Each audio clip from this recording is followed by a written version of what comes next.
আলহামদুলিল্লাহ, বাংলাদেশে এখন একটি দুর্যোগ মুহূর্ত চলছে। বিশেষ করে আমরা জানি যে ফেনী, লক্ষ্মীপুর, কুমিল্লা, নোয়াখালী এই সকল অঞ্চলে আহ, এত ভয়াবহ পরিস্থিতি বিরাজ করছে, যেটা অনেক গণমাধ্যমে আমরা পাই বা সেখানকার মানুষের মুখের কথা। সেটা হলো গত 100 বছরেও এরকম ভয়াবহ দৃশ্যের বা ভয়াবহ পরিস্থিতির মুখোমুখি এই সকল অঞ্চলের মানুষ কখনো পড়েনি।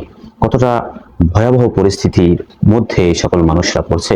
প্রথমে আল্লাহ সুবহানাহু ওয়া তাআলার কাছে আমরা দোয়া করি, আল্লাহ তাদেরকে সুস্থ সহি ভাবে তাদেরকে আবার ফিরিয়ে আনুক এবং তাদের জানমালকে আল্লাহ পাক রক্ষা করুন। এই দোয়াটা আমরা করি তাদের জন্য। এবং তাদের এই বাংলাদেশের এই দুর্যোগ সম্পর্কে একটু কথা আমাকে বলতে হচ্ছে। সেটা হলো এই, একটা সময় আমরা ওলামা একরাম, যে বাংলাদেশের বিভিন্ন সময় ওলামা একরামদের যে কন্ট্রিবিউশন বা অবদান এই দেশের জন্য, মানবতার জন্য, জনগণের জন্য, এটা আমরা কখনোই কোনো মিডিয়ায়, কোনো মাধ্যম বা কোথাও ফুটে উঠতো না বা মানুষ বলতো না। কিন্তু এখন ধীরে ধীরে আমরা কিছু কিছু খবর তথ্য পাচ্ছি। আসলে ওলামা একরাম, দেশপ্রেম ওলামা একরামের মধ্যেই আছে।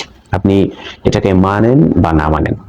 আমরা দেশপ্রেমকে অনেকে মুখে মুখে আউড়িয়ে হয়তোবা দুর্নীতি, দুঃশাসন কায়েম করে, এরপরে টাকা লোপাট করে, দেশকে বিক্রি করে নিজেকে আঙ্গুল ফুলে কলা গাছ বানিয়েছে। বাট ওলামা একরাম কিন্তু নিজেকে এই পরিবর্তনটা ঘটায় না যে আঙ্গুল ফুলে কলা গাছ হননি, কিন্তু নিজেকে এই দেশের তরে, মানবতার তরে, দেশপ্রেমের জন্য নিজেকে অকাতরে বিলিয়ে দিয়েছেন। এখন যেই দুর্যোগটা চলছে এই সম্পর্কে কথা, সেটা হলো অবাক হয়ে যায়। এই যে চলমান যে দুর্যোগ বা বন্যা চলছে, এই বন্যায় বাংলাদেশের ওলামা একরাম যেভাবে মানুষকে বাঁচানোর জন্য, দেশকে বাঁচানোর জন্য, মানবতাকে বাঁচানোর জন্য, ছোট ছোট শিশুদেরকে বাঁচানোর জন্য, তাদের খাবার দেওয়ার জন্য যেরকম ঝাঁপিয়ে পড়ছে তাদের উদ্ধারের জন্য, সেটা সকলের বিবেককে নাড়িয়ে দিয়েছে। কিভাবে? অবাক হয়ে যায়। আজকেও দেখতে পেলাম যে মসজিদগুলো, সেখানে হিন্দুরা থাকার এখন আশ্রয়স্থল নিয়েছে। অর্থাৎ হিন্দুরা কোথায় থাকবে সবকিছু ভেসে গিয়েছে। আজকে হিন্দুরা মসজিদে গিয়ে মাথা গুঁজবার ঠাঁই খুঁজে পেয়েছে। আপনি অবাক হয়ে যাবেন। আজকে কোথায় মিডিয়া কি সেগুলো দেখাচ্ছে? আর আমরা ভয় পাই যে হুজুরেরা হিন্দু বিদ্বেষী, বিধর্মী বিদ্বেষী বা ক্ষুদ্র গোষ্ঠীদের প্রতি তারা হিংসাত্মক, এগুলো প্রোপাগান্ডা, মিথ্যে অপবাদ এতদিন কাল দিয়ে আসা হয়েছে। এরপরে দেখতে পাচ্ছি, আরো খবর দেখলাম, সেটা হলো বিভিন্ন মাদ্রাসাগুলোকে এখানকার আপনার আশ্রয়স্থল বানানো হয়েছে। সেখানে বৃদ্ধ, নারী, শিশু, আপামর জনসাধারণ যে যেখান থেকে পাচ্ছে সেখানে আশ্রয় দিয়েছেন ওলামা একরামরা। আমরা কি এটা কখনো জাতির কাছে উপস্থাপন করতে পেরেছি? এটা কতটা অবদান! আপনি অবাক হয়ে যাবেন। আজকের ওলামা একরাম, বিভিন্ন শ্রেণী পেশার ওলামা একরাম, আমাদের বাংলাদেশে জানেন যে বিভিন্ন পর্যায়ের ওলামা একরাম আছে, এক একজন এক এক দলে থাকুক, সেটা নিয়ে I have no objection. But তারা এই যে দুর্যোগ সময় সবাই কাঁধে কাঁধ মিলিয়ে, সবাই দুঃখে সবাই একত্রিত হয়েছে, সবাই ঝাঁপিয়ে পড়েছে, এটা সবাইকে অবাক করে দিয়েছে।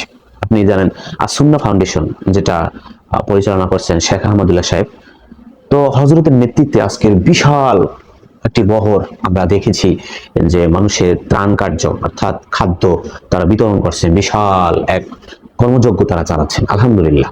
এরপর আমরা আরো দেখতে পেয়েছি বাংলাদেশের বিভিন্ন দুর্যোগে তাদের অবদান আছে, এটা অস্বীকার করার মতো নয়। সেটা হলো আমাদের চরমনাই পীর সাহেব হুজুর দামাত বারকাতুল আলিয়া, ইসলামী আন্দোলন বাংলাদেশ। আপনি অস্বীকার করলে আমার কিছু করার নেই, কিন্তু আমি আমার এই দুচোখ থেকে দেখেছি বাংলাদেশের প্রতিটি দুর্যোগে আপনি দেখবেন সে বৃষ্টি আর সে রোদ আর সে তুফানকে পেরিয়ে মারিয়ে এই সকল কর্মীরা, ইসলামী আন্দোলন বাংলাদেশের কর্মীরা, তারা ডোর টু ডোর গিয়ে মানুষের সহায়তার জন্য হাত বাড়িয়ে দিচ্ছে। সেটা পীর সাহেব হুজুরের নির্দেশ এবং সেটা সেরকম তারা চালিয়েও যাচ্ছে সেই নির্দেশ অনুযায়ী। আমি অস্বীকার করতে পারবো না, হয়তোবা আমরা এই দলকে ভালোবাসি বা অন্য দলকে ভালোবাসি, সত্যকে চেপে রাখা যায় না। আমি আরো খবরে দেখেছি, সেটা হলো জামায়াত ইসলামী, ছাত্র শিবির, এরা যেরকম মানুষের দুঃখে নিজেকে বিলিয়ে দেওয়ার লক্ষ্যে, আপনি কর্মীদেরকে যদি দেখেন মাঠে, আমাদের আসলে সবাইকে একেবারে অবাক করে দেয়। আরো হেফাজত ইসলামেও দেখলাম যে ওলামা একরাম, বিভিন্ন আমাদের কওমি ঘরানার ওলামা একরামরা, আলিয়া মাদ্রাসার ওলামা একরামরা, এক কথায় বাংলাদেশের আমভাবে বললে সমস্ত ওলামা একরাম, মসজিদের ইমাম সাহেবরা, আজকে শুক্রবার দেখলাম সকল মসজিদে তাদের জন্য দোয়া হয়েছে। এবং এখানে কিন্তু না, প্রতিটি মসজিদে আপনার হুজুরেরা তারা সাধারণ মানুষ থেকে টাকা কালেকশন করে নির্ভরযোগ্য সূত্রে সেখানে পাঠিয়ে দিয়েছে।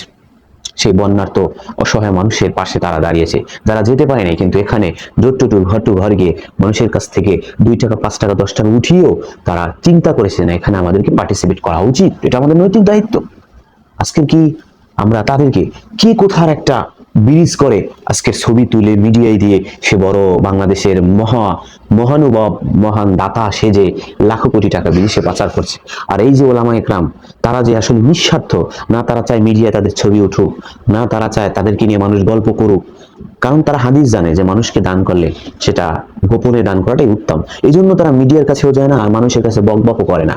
এই জন্য আর এই মিডিয়াগুলো তাদেরকে হাইলাইটও করে না। কিন্তু সামান্য সামান্য শীতবস্ত্র একজন নেতা দিচ্ছে, সেটা হাইলাইট করে সারা বাংলাদেশে দেখানো হচ্ছে। হ্যাঁ, কিছু কাপড় চোপড়, কিছু খাদ্যদ্রব্য দিচ্ছে, সেটার জন্য ছবি তুলতে গিয়েও অনেক মারামারি হট্টগোল, এবং ওই খাবারটা দিচ্ছেও না সাধারণ মানুষের কাছে। অনেক সময় আমরা দেখতে পেয়েছি বড় বড় নেতারা 10 কেজি বা 5 কেজি চাল দিবে, সেটা ছবি তোলা না হওয়া পর্যন্ত তারা তার হাতে অর্পণই করে না। কি অবস্থা! কিন্তু তারাই এদেশের মহানুভব, তারাই এদেশের বড় দাতা, তারাই সমাজ সেবক, তারা জনদরদি সেজে বসে আছে। কিন্তু এই ওলামায়ে কেরামদের অবদান আপনি কি কখনো দেখেছেন বাংলাদেশে?